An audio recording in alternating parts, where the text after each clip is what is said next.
I be on 10, I don't like life, can somebody else live for me? No fear, cause I be right here when life ain't life and then y'all not near me. I can't spend another 10 years talking to these dead people, y'all not hearing me. No tears, no emotions from a real nigga. I don't care cause I know it might kill me. It's 3 a.m. in a place I ain't never traveled. I'm facing another battle, I hate to sleep when I'm rattled. Thankful I ain't in shackles, but lately I've been in shambles. They took away baby, then they got luck. I ain't even mad cause I know them niggas. I know they need rest and now they can have it.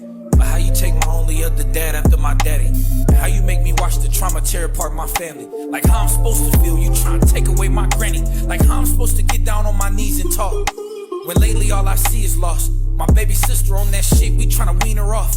And I still feel like it's my fault, I should've never let her see me sauced out.